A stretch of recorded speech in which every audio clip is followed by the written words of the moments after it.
Number 10, one of a kind. This story happened to a friend of mine. Todd had always been a big FNAF fan, so when I was invited to his birthday, I found a Foxy plushie online and asked my dad if he would buy it for him. He agreed, and I gave it to him as a present. The odd thing was, when I was looking online, the only quantity for the plushie was 1, and the description read, one of a kind.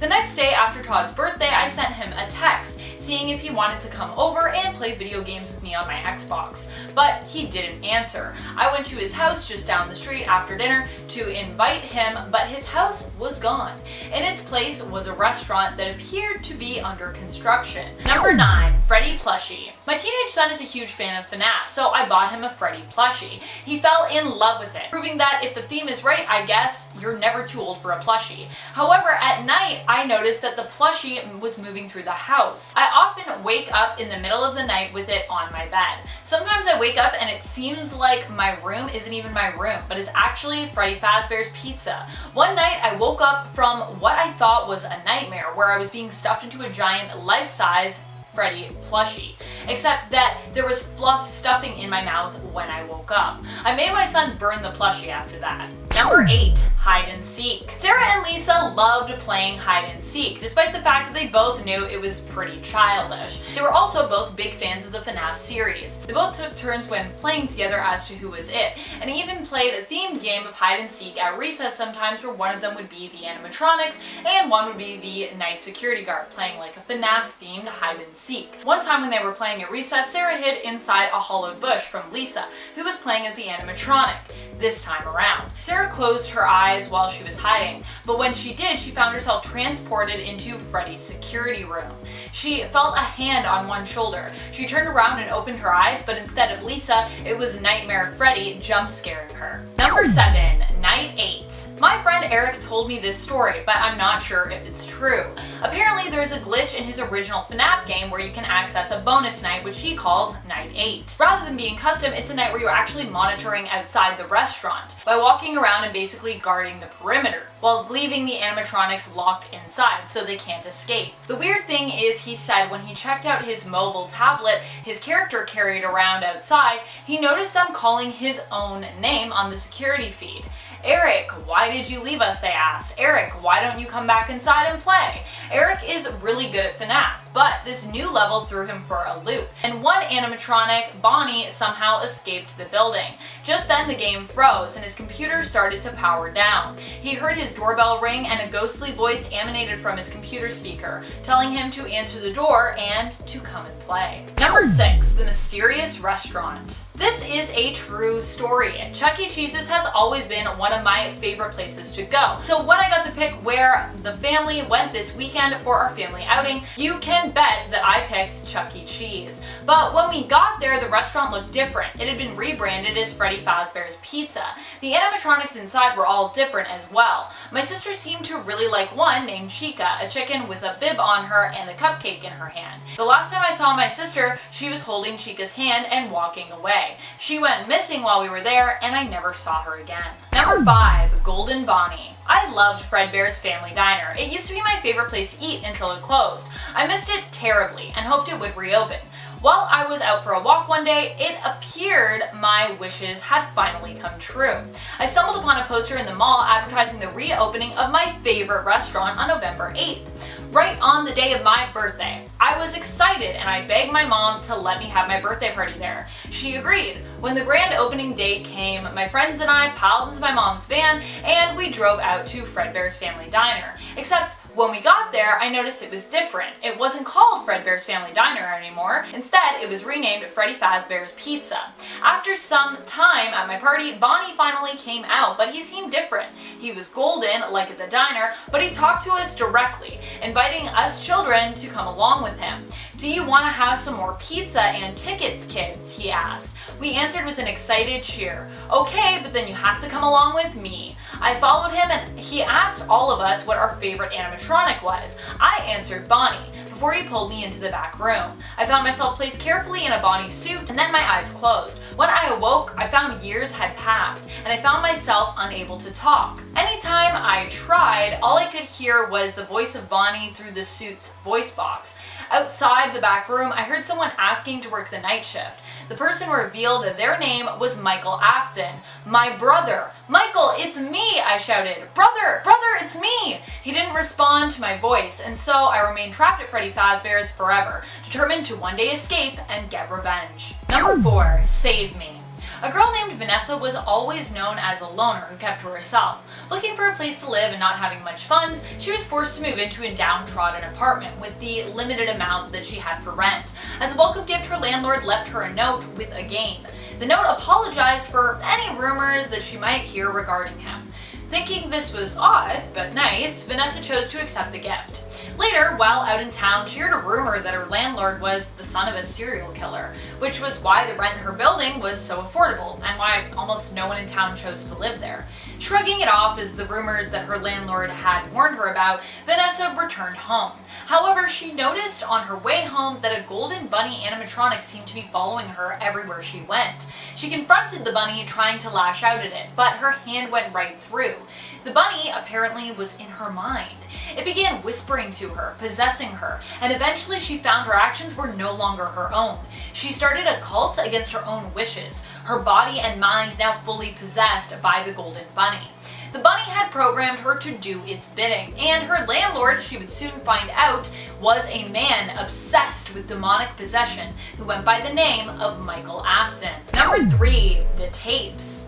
I found these tapes at a garage sale that were titled Pizzeria Biz. As I listened to them, I realized there were some sort of creepy confessions from a man who had seen something dastardly happen at a kid's pizza place. The more I listened, the more I found myself haunted by the ghost of an animatronic that was mentioned in the tape, a jolly but deadly character named Balloon Boy. The animatronic would haunt my nightmares, and I found myself in my dreams returning to a room that Balloon Boy had taken a young girl named Sally, mentioned in the tapes. I was tortured for what felt like eternity, and when I awoke, I found myself covered in bruises and cuts. I threw the tapes away the next day. Number 2, the Serial Song. I have been the biggest FNAF fan since day one. I've played through every game multiple times and have all the collectible merch. My parents think it's just a phase and so aren't too concerned with getting me everything Five Nights themed that I asked for.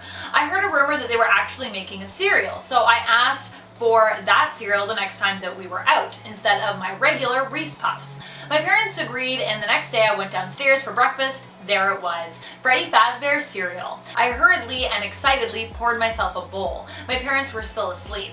I was so excited I got up early just to eat it. It was even still dark outside. As I poured the bowl though, I heard music began to play. It sounded like Freddy's music from the game.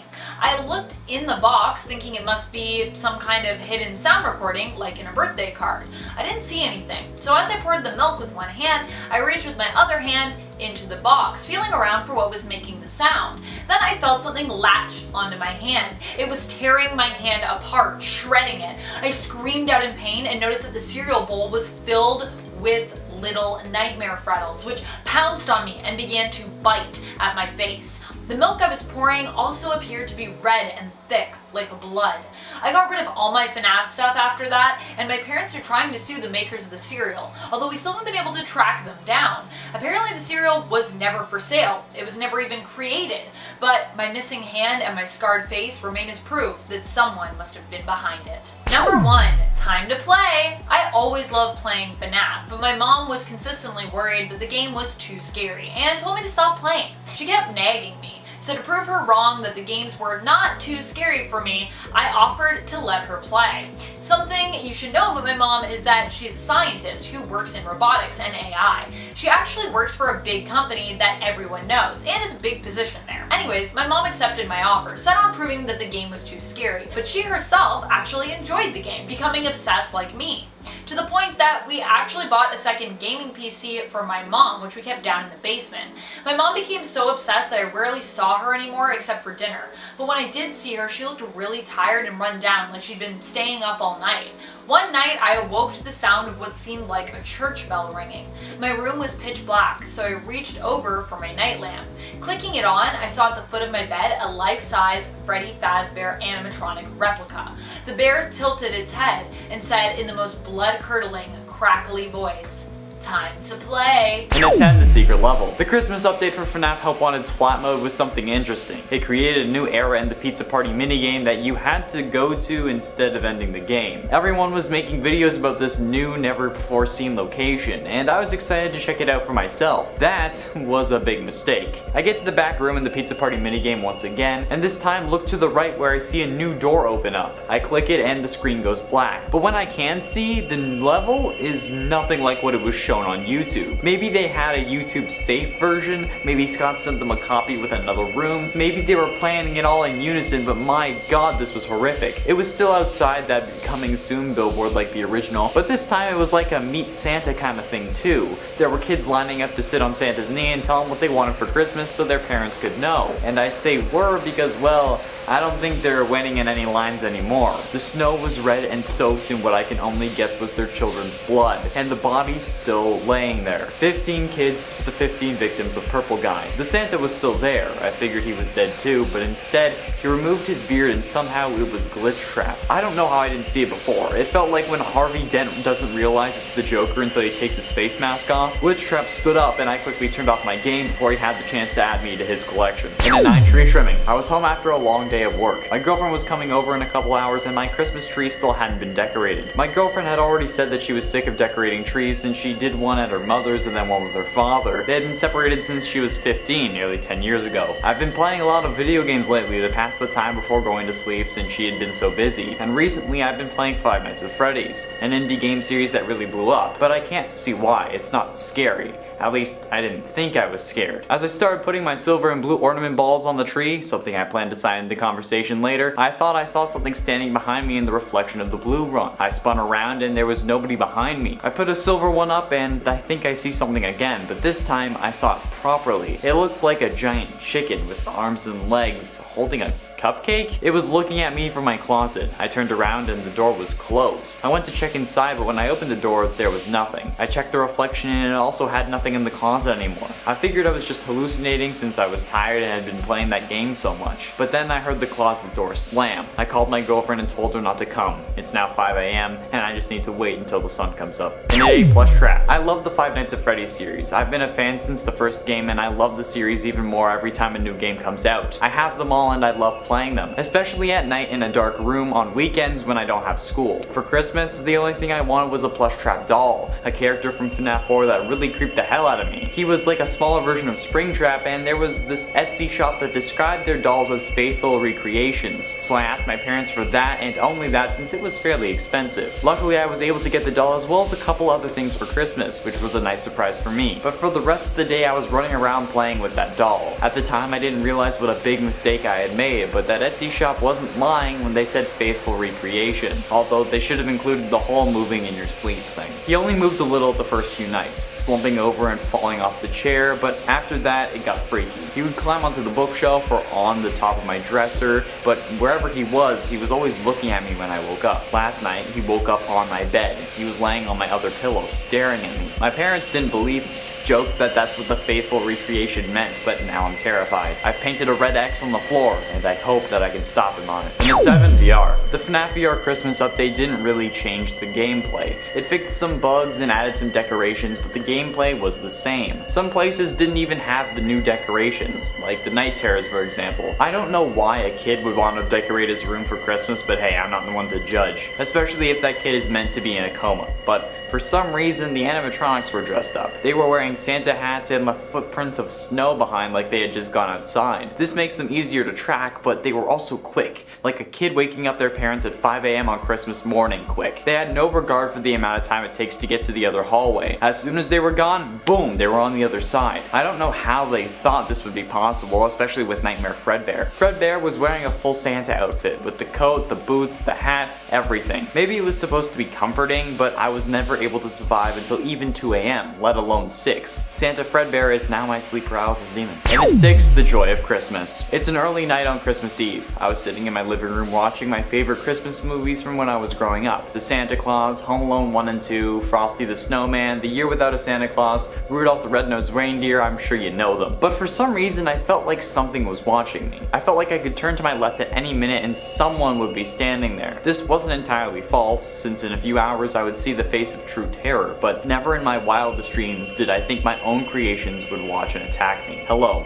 My name is Scott Coffin. You may know me as the creator of the Five Nights at Freddy series, but this isn't an update, this is a goodbye. You see, a few hours after finishing the Santa Claus with my family, they went to bed, eager for Santa to bring them a bountiful harvest of gifts. But as I placed them down under the tree, I look to my left and see a big purple foot, as clear as day. I knew that foot. It kept me up constantly while I was making the first game. It was meant to be blue, but the lighting made it look weird. Bonnie. I stand and see the others are not too far behind. They look mangled, destroyed, as if they had to climb through hell itself in order to escape the game world. When the other three arrive, Bonnie breaks the window and they pile in. They knew this house as well as I did. I guess they were created by me, so it makes sense. I quickly barricade my children's room in a futile attempt to save them from the unhindered wrath of my creation, but I know they're safe.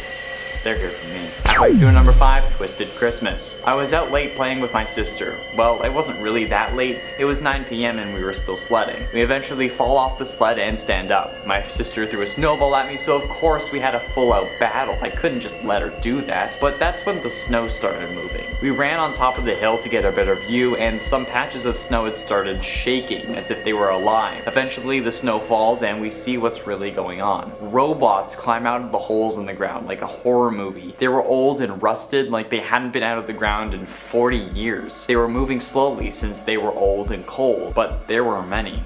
A bear, a fox, a wolf, and what I think is supposed to be a rabbit. They were horrifying. And then they saw us. They all looked at us in unison. These things were like zombies with the way they came at us slowly. My sister was terrified, too scared to move, so I did the only sensible thing. Grabbed her, the sled, and ran. I ran past the school whose hill we were using and the robots were long gone, but that wasn't gonna stop me. I kept running as fast as I can all the way home. When I got there, I noticed that I had the sled, but not my sister. I swore I grabbed her. Where the hell did she go? It had 4 houses on the hill. There was 1 house left on Santa's Christmas route. It was alone on a hill in the middle of what seemed like nowhere. There was an old rundown barn in the distance at the bottom of the hill, but other than that and a driveway, there wasn't really anything else. This was the last one, the Aftons. Michael had been naughty, so he was getting coal. However, his little brother had been through so much. Santa lands on the roof and climbs down the chimney, but this was a longer climb than usual. When he gets out, he seems to be in the basement, surrounded by robot parts and a giant vat of some boiling liquid. It looked like hot metal, but Santa could feel something else coming from it. It felt like the metal was crying. He was about to turn around when he heard the click of a shotgun. "Who are you and what are you doing down here?" a deep voice said. "Haven't you ever heard of Santa Claus, William?" Santa said. "Put the gun down and let me go." William started lowering the gun. Bang! Shot Santa. Getting close to the end into number 3, presents. My dad and stepmom were weird. They always had some quirk that they had to include in the Christmas gifts, whether it be wrapping boxes in boxes, or if it be wrapping the gift multiple times with different wrapping papers only to watch us and get a chuckle every Christmas morning. This year they chose to put everything in those wind-up boxes that's like a mini jump scare. Like the ones that play Pop Goes the Weasel and shoot out a clown. They said that they replaced the clowns and that if we wanted our presents we'd have to work for it. One of them also still contained a clown, and if we found that, then we'd get an extra special present. My brother and I went through all the different boxes trying to find the clown. I opened 4 and he opened 3 before he found it. When he found it, my dad brought out an extra big box. It wasn't gigantic or anything, but it was around 50% bigger than the others. He said that we had to open it together, so that's what we did. Dun dun dun dun dun dun dun dun dun dun dun dun dun dun dun dun dun dun dun. As soon as it popped out, it jumped at us. This weird decaying doll that looked like a malformed rabbit. My brother and I ran scared, but it grabbed his leg and started clawing at it, drawing blood and making him scream. Eventually he stopped, and then it was on to me. As I lay there, bloody and dying, I looked up to see my father bring in 2 more robots, aside from the one that was our stepmom, one with a golden head and the other with orange pigtails. I never understood why he was so obsessed with those things, but I guess that's what I get for being an Afton. And a 2, winner winner. 'Twas the night before Christmas. The whole gang was gathered. The bunny, the fox, and even the mallard. With the stockings hung by the chimney with care, we were in the home of Freddy Fazbear. The pizzeria was silent, as quiet as ever. They had but one chance for a final endeavor. They grabbed at the chicken so fast and so quick, they put her in the oven and cooked up the chick. When she was done, oh it was so tasty, they ate chica fast, and they had to be hasty. For the security guard with his new badge was due. He had been working there for about a day or 2. He arrived on the scene to find such a cluster, so the animatronics gathered all the strength they could muster. He ran to his room, he shut the doors hard. Let's go back to the stage and play the off card. They returned to their station and stood very still. He opened the doors and thought he was safe until they came at him with frivolous force. He was there for 5 nights, then ran as fast as a horse. Finally, in at number 1, Puppet. It was Christmas Eve. I was so excited I couldn't sleep. I was lying in bed until I could fall asleep, but no matter what, I couldn't. Eventually, I heard footsteps on the roof. Santa was here! I had to fall asleep quickly, otherwise he would leave. I quickly shut my eyes, but as I do, I feel a hand on my shoulder. I look up and I see what I think is a puppet. It had no eyes, red cheeks, and purple streaks down its face. It motioned for me to follow it. I figured it was trying to help me see Santa, so I did. We get down to the living room and I look to the tree. No Santa. I get upset because he must have left, but I hear something in the chimney. I jump for joy, but the puppet moves in front of me. As I look around to see Santa, something else comes down the chimney. It looks old and torn and dirty, like it had just dug itself out of a grave. It looked like a wolf, but bigger and scarier. The puppet moved me back, getting me out of the way, and motioned for me to run out the door. I didn't know what to do, at least until the giant fox came bursting through my back window, carrying the body of my father, who was dressed in a Santa costume. I closed my eyes, then everything went cold. In a tent, I am Afton. My name is William Afton. I am doing my best to handle what's been happening to me because I am stuck in hell. I have been cursed for my attempts to put my beautiful boy back together. Now the creatures I created in order to aid in that goal have been sent to torture me for no reason. Anyone would have tried to save their child, and if they had my technology, my mind, my brilliance, they would have done the same as me. I keep getting told about the one I shouldn't have killed. I was the one who was killed. My boy was my life. His life was directly tied to mine, so of course I tried to get him back. How dare you try to punish me for that? You cursed me for doing something any parent would. Leave me to my demons. In a 9 Chicas party world. After the fall of Freddy Fazbear, it was clear the stage was set, no pun intended, for another contender in children's entertainment. I'm going to keep using that line whenever it fits. And after the unfortunate closing of Circus Baby's Pizza World, someone saw an opportunity. So an individual named Riley bought the rights to Chica, the yellow bird with her signature cupcake, and they opened a new pizzeria with new branding, but still the same building. It had all the amenities one needed after all. We would regularly have officers at the location, constantly checking to make sure that Afton never showed his face. He never did, but then we noticed. Neither did the owner. After talking to some employees while off duty, they had never actually met the owner. The man was said to only arrive after the place had closed down and everyone had left to take the earnings from the register. We ran the owner's name against our database and discovered that there was nobody in this city with the name Riley Dramakovich. So after attaining a warrant, we discovered what we had feared the most. Riley was an alias for one William Joel Afton, who, after running this business under the alias, he had used it to kill 15 more children in the span of 1 week. All after hours, and all after following a pink chica around the back after they had gotten home. Suspect was arrested at 11:36 p.m. on Tuesday on June 18, 1996 by arresting Officer William Chaston. In a date melding. Hello, I was a beta tester for the new Freddy Fazbear Entertainment experience, where they were claiming they were trying to repair their reputation. However, they aren't. The game is an elaborate cover-up to try and hide and seal the man who is behind the missing children's incident into their game. However, I've made a terrible mistake. The entity they sealed in the game had tied itself to the previous tapes of the beta tester. She broke them apart, but I only found this out at the end. Smart move. Why would you put that most crucial point at the end? This entity has tried to merge with me before, but all that happened is I went up on stage. Ever since then, I've been trying to find him, but I can't. The corridor he came from has been blocked off by a metal wall, so I think that maybe he's gone for good. I'm dictating this while I continue my search, but Wait. What was that? I hear the sound of metal grinding on metal? It's the wall. It had a little hatch, and it's opening. Who's opening it? My God, it's him. Telling me to be quiet, because he can still hear me. And at 7, it's me. I got to have my birthday at one of the most fun places on earth. My parents were letting me have my 6th birthday at Freddy Fazbear's Pizza. When we got there, my friend Brian was already there. After a few minutes, my other friends Jenny, Grayson, and Daniel showed up. Since it was their first time here, they decided to sneak backstage with my other friends to try and see Freddy himself. When we did, I ran over and hugged him. He hugged me back. I asked when Golden Freddy would be out, and he said a few minutes, but to follow him where we can go get some pizza. He asked what my name was, and I told him, Noah Blackley. We followed him to the back room, but he was gone, and a man in a purple sweater had arrived instead. The last thing I remember is screaming and someone banging on a locked door, and seeing my friends being put into some spare suits. I got Golden Freddy. A few years later, someone walked in looking for a job as a night guard. Someone on the phone greeted him and asked him his name. He said his name was Frank Blackley. Oh my God. It's him!